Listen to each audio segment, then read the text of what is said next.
Hi everyone, and welcome back to my channel. For those of you who don't know or may be new here, my name is Arden. I am a first-time mom to our lovely daughter Clara, who is currently sitting right beside me here. She is in a little skip hop toy and banging around, so if you hear that noise, that's what it is in the background.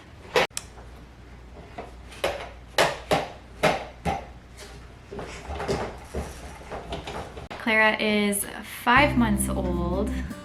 She is a happy little girl, and what is absolutely fantastic is that we have gotten her to sleep through the night most nights now.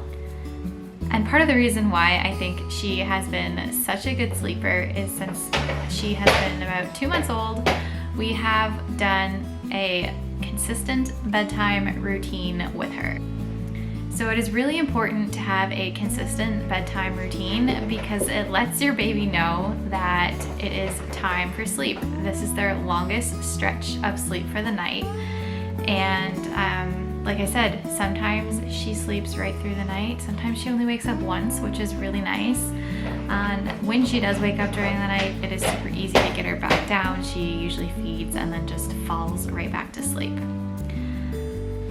So there are a few benefits to a bedtime routine. So like I said before, it does let them know that it is time to wind down for the night, and it lets them know that it's time for sleep. You know, when we take these certain steps, it means that you're going to be sleeping that longest stretch of sleep. A good bedtime routine is also a factor in the promotion of healthy sleep, and it is important for development.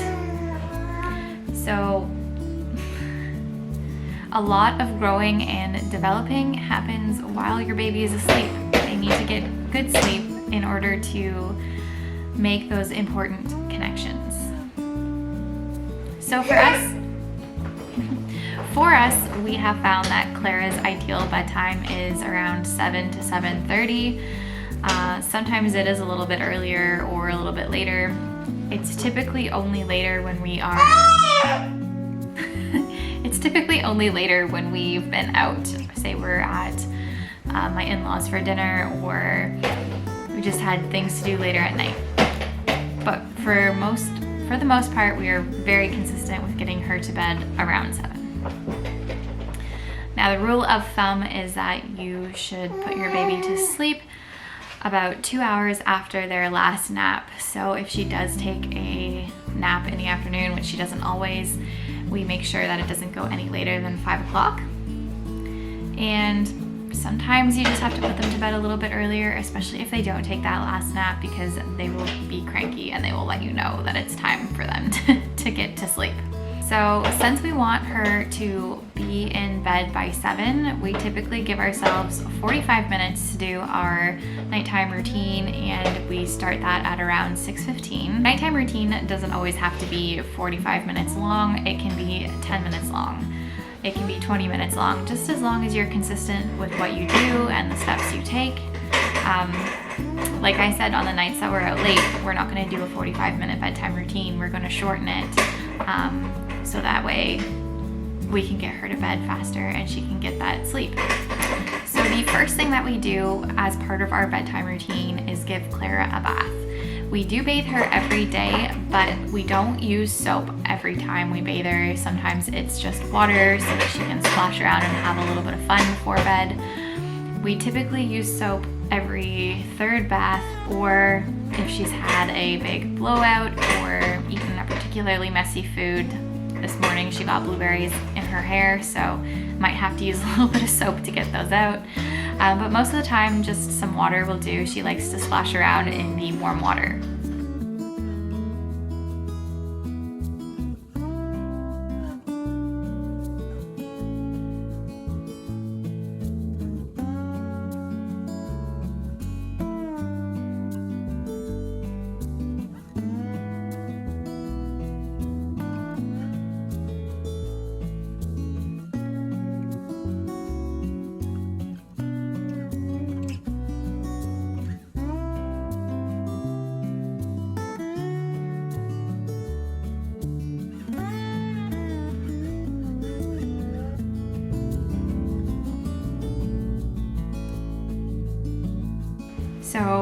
once she's finished her bath, we put on her PJs and then put her in her sleep sack.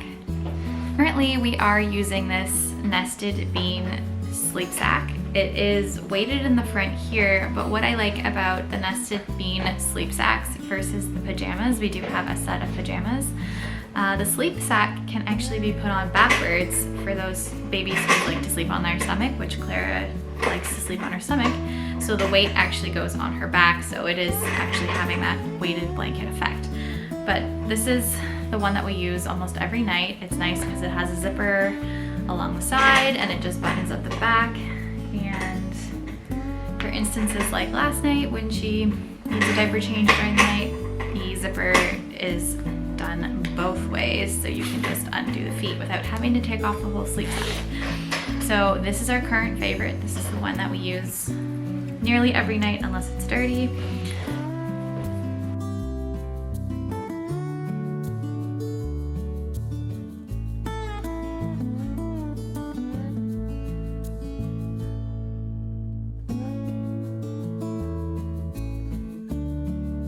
So the next step in our bedtime routine is to feed Clara. So you can either breastfeed the baby or bottle feed.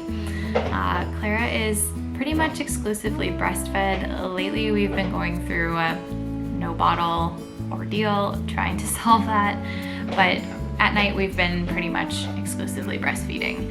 So I try to make sure that it is a longer feed because I don't want her waking up in like 2 hours hungry. Doesn't always work. Sometimes she gets distracted or sometimes she falls asleep because she is so tired.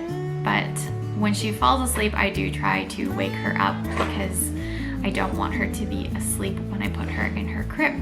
But we'll get to that in a minute. So while I am breastfeeding, Jamie always reads. So if you didn't have someone helping you put the baby to bed, you could always breastfeed and then read the book to the baby. Or what I have done actually when I put her to bed on my own is I will feed her on one side, read a book, feed her on the other side, read another book. How many books you want to read, for how long you read, can be completely up to you. If you want to do a longer routine, you know, just read a short book or a couple pages of a longer book. Right now, we are reading Harry Potter to her. We realize that she doesn't understand it. It's mostly for us, but she just likes to listen to Jamie's voice at the end of the night. Once she has been bathed, fed, and read her book to, we finally put her into bed. We will both say goodnight to her, give her a kiss, and then lay her down in her crib. I typically put her down awake.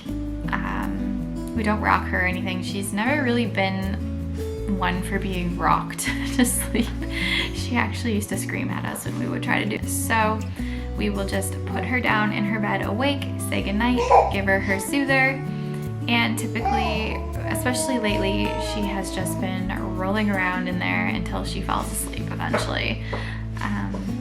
She's been getting so much better at just putting herself to sleep, and we don't have to worry about it. In the beginning, she did cry a little bit when we would put her down, but we seem to have gotten over that for now. So that is going to be it for this video. I hope that you found some of the things that we include in our nighttime routine useful to you if you are a mom.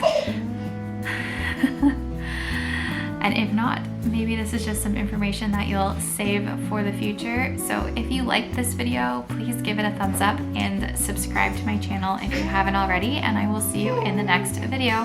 Thanks for watching.